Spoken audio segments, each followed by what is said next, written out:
வணக்கம் நண்பர்களே, welcome to all in all Azhaguraja. நான் உங்க செல்வா. இன்னைக்கு நம்ம பேச போறது தமிழ்நாட்டிலேயே ரொம்ப முக்கியமான ஒரு டாபிக். பல வருஷமா இந்த டாபிக்கை பலரும் பேசிக்கிட்டு இருக்கிறாங்க. அதைத்தான் இன்னைக்கு நம்ம பேச போறோம்.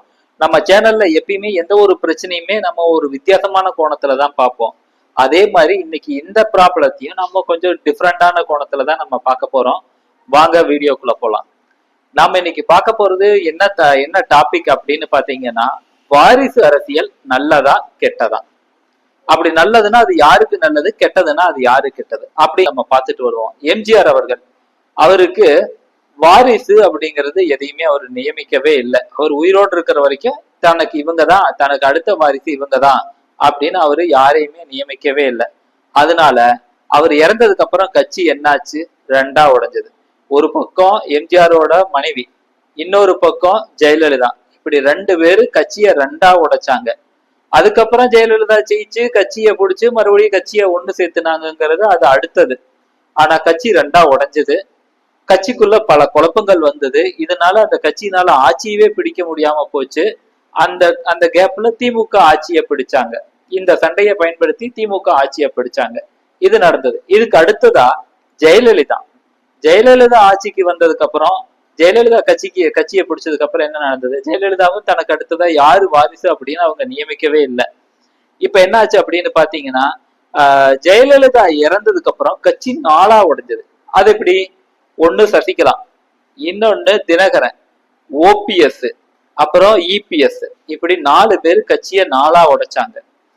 கடைசியா என்னாச்சு, கட்சி இன்னைக்கு 2 பார்லிமெண்ட் எலெக்ஷன், ஒரு சட்டமன்ற எலெக்ஷன், அப்புறம் ஊராட்சி மன்ற தேர்தல், தொடர்ந்து இப்படி எல்லாத்திலையும் தோல்வி முகமாவே இருக்குது அதிமுகவுக்கு.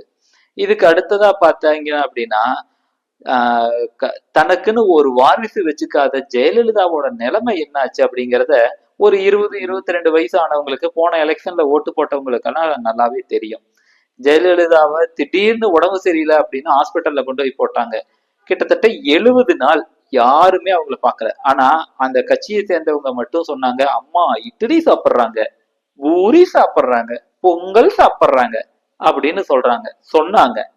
ஆனா கடைசி வெளியிருந்த எல்லாருக்குமே தெரியும், ஜெயலலிதா அவர்கள் உயிரோட இல்லை அப்படிங்கிறது எல்லாருக்குமே தெரியும்.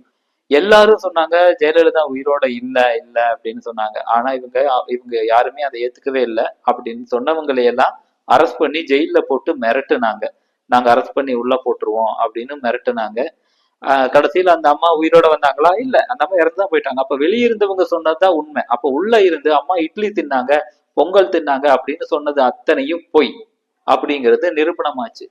இப்போ அந்த அம்மாவுக்குன்னு ஒரு வாரிசு இருந்திருந்தா அந்த அம்மாவுக்கு இப்படி ஒரு நிலைமை ஏற்பட்டு இருக்குமா? சத்தியமா ஏற்பட்டு இருக்காது. அவங்க கூட அவங்க இருந்திருப்பாங்க. அவங்க அவங்க இந்த மாதிரி கட்சி பதவிக்காக தன்னோட தலைவரையே காலி பண்ணக்கூடிய ஆட்களை கிட்ட நெருங்க விட்டு இருக்க மாட்டாங்க. அவங்க அந்த தலைவருக்கு ஒரு பாதுகாப்பு அரணா இருந்திருப்பாங்க. சரி, ரைட். அடுத்தது இதுதான். சரி, ஓகே. வாரிசு இல்லை அப்படின்னா என்ன என்ன நடக்கும் அப்படிங்கிறத பார்த்தோம். ஒருவேளை அந்த கட்சி தலைவர் தனக்கு இப்படி ஜெயலலிதா மாதிரி ஒரு நிலைமை தனக்கு நடக்கக்கூடாது அப்படிங்கிறதுக்கோசரம் அவங்க தனக்குன்னு ஒரு வாரிச, இவங்கதான் அடுத்த வாரிசு அப்படின்னு தனக்குன்னு ஒரு வாரிச நியமிச்சிட்டாங்க. அதாவது ஒரு 2ஆம் கட்ட தலைவரை, ஏதோ ஒரு தலைவரை இவங்க எனக்கு அடுத்தது இவங்கதான் வாரிசு அப்படின்னு நியமிச்சுட்டா அடுத்தது என்ன நடக்கும் அப்படின்னு பாத்தீங்கன்னா, அந்த யார் ஒருத்தர் தன்னோட இவங்கதான் தலைவர் அப்படின்னு ஒருத்தங்களை நியமிச்சா அதுக்கு இணையா பல தலைவர்கள் இருப்பாங்க. உதாரணத்துக்கு ஒருத்தர் 25 வருஷமா அந்த கட்சியில இருக்காரு அப்படிங்கிறக்கோசரம் உண்மையானவர் அப்படின்னு அவரை நியமிக்கிறாங்க. இவர் தான் என்னோட நம்ம கட்சியோட அடுத்த தலைவர் அப்படின்னு நியமிச்சா, அதே 25 வருஷம் 30 வருஷம் அந்த கட்சியிலேயே இருந்து உழைச்சவங்களுக்குள்ள ஒரு மனக்கசப்பு ஏற்படும். அப்போ அவங்க கட்சியிலிருந்து வெளியே போகப்பாங்க, கட்சிக்குள்ள பிரச்சனையை பண்ணுவாங்க, கட்சிக்குள்ள ஒரு சலசலப்பு ஏற்படும். இந்த சலசலப்பை பாக்குற தொண்டர்கள் என்ன பண்ணுவாங்கன்னா, அவங்களுக்குள்ள இருக்கக்கூடிய ஒரு கான்பிடென்ட் போயிடும். அவங்க கட்சி மேல வச்சிருந்த நம்பிக்கைய தொண்டர்கள் இழக்க ஆரம்பிச்சிருவாங்க. இதுதான் நடக்கும்.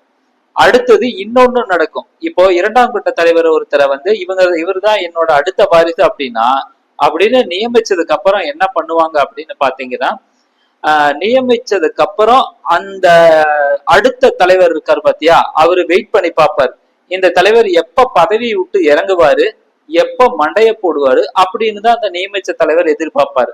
அல்லது அவர் கட்சிக்குள்ளேயே முதல் தலைவர் அந்த பெரிய தலைவர் இருக்காருல்ல, அவருக்கு தெரியாம கட்சிக்குள்ள இருக்கிற மத்த சிறு தலைவர்களோட எல்லாம் தொடர்பு கொள்ள ஆரம்பிப்பாரு. அந்த பெரிய தலைவருக்கு உடம்பு சரியில்லை, அவர் இனிமே ஓய்வு எடுக்கணும் அப்படிங்கிற மாதிரி ஒரு பேச்சை கலப்பி விடுவாங்க. கீழே இருக்கக்கூடிய தொண்டர்கள்ட்ட இருந்து வரக்கூடிய எந்த ஒரு மெசேஜையுமே அவங்க அவர் மேல அந்த முதல் தலைவருக்கு கொண்டு போக விட மாட்டாங்க. கட்சிக்குள்ள பல பதவியை பிடிக்கிறதுக்காக அவங்க என்ன வேணாலும் செய்வாங்க. ஏன் அந்த முதல் கட்ட தலைவரை போட்டு தள்ள கூட அவங்க முயற்சி செய்வாங்க. இதெல்லாம் கூட நடக்கிறதுக்கு வாய்ப்பு இருக்குது. இதுதான் கட்சியில வாரிசு இல்லாததுக்கும் யாரோ ஒருத்தரை வாரிசா நியமிக்கும் போதும் நடக்கக்கூடிய ஒரு பிரச்சனை.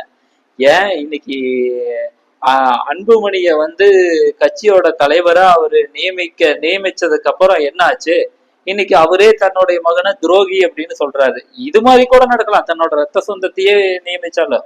ஆனா தன்னோட ரத்த சொந்தமா இருந்தாலும் அவர் தன்னோட கட்சியில ஒரு அடிப்படை தொண்டனா இருந்து வந்தாரா, கட்சிக்காக அவர் எப்படி உழைச்சாரு, கட்சிக்காக அவர் எவ்வளவு பிரச்சனைகளை ஃபேஸ் பண்ணாரு, எல்லா இடங்களையும் அவர் போஸ்ட் ஒட்டிருக்கணும். கட்சிக்காக இறங்கி ஒரு சாதாரண தொண்டனா போஸ்டர் ஒட்டி இருக்கணும். தன்னோட மகன் அப்படிங்கிறதுக்காக எடுத்தெடுப்புல நேரா கொண்டு பதவியில உட்கார வச்சா இப்படி அன்புமணி மாதிரிதான் பண்ணுவாரு. கட்சியோட அடிமட்ட தொண்டர்கள் அப்படி வரணும், வந்த ஒருத்தனை அவரு நியமிக்கலாம். அதுல இந்த இதுலயும் இப்படி ஒரு சில பிரச்சனைகள் இருக்கு. ஓகே சரி, இதெல்லாம் இருக்குது. இதுக்கு அடுத்தது தன்னோட மகனை தன்னோட ரத்த சொந்தத்தை வாரிசா நியமிக்கிறதுனால என்ன நடக்கும் அப்படிங்கிறத பார்ப்போம்.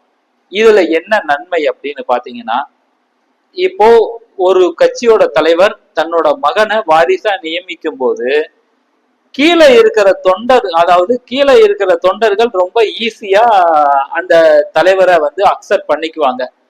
அதுக்கு அடுத்தது இரண்டாம் கட்ட தலைவர்கள் இருக்காங்க பத்தியா, அவங்களுக்குள்ள எந்த ஒரு போட்டியும் பொறாமையும் ஏற்படாது.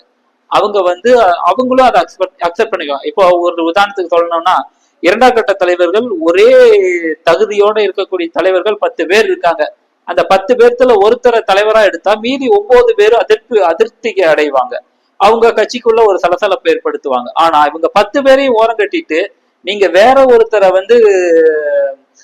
அந்த தலைவருடைய மகனையோ மகளையோ நியமிக்கும் போது என்ன பண்ணுவாங்க அப்படின்னா, அவங்க என்ன பண்ணுவாங்க, அவங்க கண்டிப்பா அதை அக்செப்ட் பண்ணிக்குவாங்க. கட்சிக்குள்ள பெரிய அளவுக்கு மேபி ஒரு சின்ன ஒரு முணுமுணுப்பு இருக்கலாம், அவ்வளவுதான். அது ஒரு முணுமுணுப்போட தான் இருக்கும், சலசலப்பா கூட ஆகாது. அவ்வளவுதான், அப்படியே ஏத்துக்குவாங்க. கட்சி எந்த ஒரு பிரச்சனையும் இல்லாம அடுத்தடுத்து போக ஆரம்பிச்சிடும். சரி, என்னடா நீ வாரிசு அரசியல நீ பேசுறிய, நீ என்ன திமுக கைகூலியா அப்படின்னு நீங்க நினைக்கலாம். நான் திமுகவுக்கு மட்டும் இல்ல, நான் எல்லா கட்சிக்குமே நான் கைகூலி தான். என்னடா நீ எல்லா கட்சிக்கும் கைகூலியா அப்படின்னா, ஆமாங்க, நான் எல்லா கட்சியிலையும் நான் இருந்தேன். நான் முதல்ல திமுகவில் இருந்தேன், அப்புறம் அதிமுகவில் இருந்தேன், அப்புறம் நாம் தமிழர் இருந்தேன், அப்புறம் டிவிகேவில் இருந்தேன். ஏன் சில காலம், ஒரு குறிப்பிட்ட சில காலம் பாரதிய ஜனதாவுல கூட இருந்தேன். எல்லா கட்சியிலையும் நான் போய் இருந்து பார்த்தேன். அந்த கட்சியில இருக்க நல்லது கெட்டது எல்லாத்தையும் நான் பார்த்துட்டு அடுத்தடுத்த கட்சிக்கு போனேன். நான் எதிர்பார்த்ததை எந்த கட்சியுமே கொடுக்கல. நான் அதனால அடுத்தடுத்த கட்சிக்கு நான் போய்கிட்டு இருந்தேன். சோ நான் எந்த ஒரு கட்சியுமே நான் தேங்கி நின்ன ஒரு குட்டை கிடையாது. என்னோட மைண்ட ஒரு ஒரு குதிரைக்கு கடிவாளம் போட்ட மாதிரி நான் ஒரு பிக்ஸ்டா என்னோட தலைவர்கள் செய்யறது எல்லாமே சரிதான், அவங்க என்ன செஞ்சாலும் சரிதான் அப்படின்னு ஏத்துக்கக்கூடிய ஒரு மனநிலையில இருக்கக்கூடிய ஆளு நான் கிடையாது. என்னோட தலைவனா இருந்தாலும் சரி, எதிர்கட்சியோட தலைவனா இருந்தாலும் சரி, யாரா இருந்தாலும் சரி, அவங்க செய்யற எதிர்கட்சி தலைவரா இருந்தாலும் அவர் செய்யக்கூடிய நல்ல விஷயங்களை நான் கண்டிப்பா பாராட்டுவேன். நம்ம கட்சி, என்னோட கட்சியில இருக்கிற தலைவரா இருந்தாலும் சரி, அவங்க செய்யக்கூடிய தவறுகளை கண்டிப்பா நான் தட்டி கேட்பேன். இதுதான் என்னோட இது. அதனால நான் எந்த கட்சிக்கும் சொந்தம் கிடையாது. நான் தேங்கி நிற்கக்கூடிய தண்ணி கிடையாது, நான் ஓடிக்கிட்டே இருக்கக்கூடிய ஆத்து தண்ணி. சோ அதனால என்ன எந்த ஒரு கட்சியிலையும் நீங்க தேக்கி வைக்காதீங்க, நான் தேக்கி இருக்க மாட்டேன். சரி, ரைட்டு. என்ன நீ வாரிசு அரசியலுக்கு இவ்வளவு தூரம் சொல்றிய அப்படின்னு நீங்க கேட்கலாம். இப்போ வாரிசு அரசியல் பண்ணாத கட்சியே கிடையாது அப்படின்னு நான் சொல்லுவேன். உங்களுக்கு நான் எடுத்துக்காட்டு சொல்லணும் அப்படின்னா, இப்ப நம்ம கொஞ்ச நேரத்துக்கு முன்னாடி பேசிக்கிட்டு இருந்த அன்புமணி ராமதாஸ், அவர் ராமதாஸோட வாரிசு தான். மூப்பனாரோட மகன் தான் அவர் கட்சியோட வாரிசா இருக்கிறாரு, தலைவரா இருக்கிறாரு. அடுத்து பாத்தீங்கன்னா சரி இதெல்லாம் சரி, அதிமுகவை நீ சொல்லு பார்ப்போம் அப்படின்னு நீங்க கேட்கலாம். அதிமுகவிலையும் வாரிசு அரசியல் இருக்குது. அதுக்கான பட்டியல் என்கிட்ட இருக்கு, நான் உங்ககிட்ட சொல்றேன். ஓ பன்னீர்செல்வம் அவரோட மகன் ரவீந்திரநாத் குமார், அவரோட 2வது மகன் ஜெயபிரதீப், இவங்க 2 பேரும் அதிமுகவுல தான் இருந்தாங்க. திண்டுக்கல் சீனிவாசனோட மகன் ராஜ்மோகன், அவரும் இன்னைக்கு கட்சியில இருக்காரு, கட்சியில சில பொறுப்புகளை வகிச்சுக்கிட்டு இருக்காரு. கே பி முனுசாமியோட மகன் சதீஷ்குமார், அவரோட இளைய மகன் கார்த்திக், அவரும் கட்சியில இருக்கிறாங்க, கட்சி பொறுப்புலையும் இருக்கிறாங்க. அடுத்தது நத்தம் விஸ்வநாத்தோட மகன் அமர்நாத், இவர் திண்டுக்கல் மாவட்ட அளவுல கட்சி பொறுப்புல இருக்காரு. அப்புறம் பி தங்கமணியோட மகன் தரணிதரன், இவங்களும் அதிமுகவுல இருக்காங்க. சரி ரைட்டு, இவங்க எல்லாத்தையும் சொல்ற நாங்கெல்லாம் யோக்கியம் அப்படின்னு சொல்லக்கூடிய பாரதிய ஜனதா, மத்த எல்லா கட்சிகள்லயும் குறை சொல்லக்கூடிய பாரதிய ஜனதா இன்னைக்கு எந்த நிலைமையில இருக்காங்க அப்படிங்கிறத நம்ம பார்க்கலாம். இப்ப அவங்கள பாத்தீங்கன்னா பாரதிய ஜனதாவுல மத்திய உள்துறை அமைச்சர் அமித்ஷாவோட மகன் ஜெய்சா, இவர் ஆசிய கிரிக்கெட் கவுன்சில்ல தலைவரா இருக்காரு. மத்திய அமைச்சர் ராஜ்நாத் சிங்கோட மகன் பங்கஜ் சிங் உத்தரப்பிரதேச எம்எல்ஏ மற்றும் பொதுச் செயலாளரா இருக்காரு. மகாராஷ்டிராவோட துணை முதல்வர் தேவேந்திர பட்னாவிஸ், கங்காதர் பட்னாவிஸ், இவங்க இருக்கிறாங்க. அடுத்தது மத்திய அமைச்சர் பியூஷ் கோயலோட மத்திய அமைச்சர் பியூஷ் கோயல், இவர் முன்னாள் அமைச்சர் வேத பிரகாஷ் கோயலோட மகன்.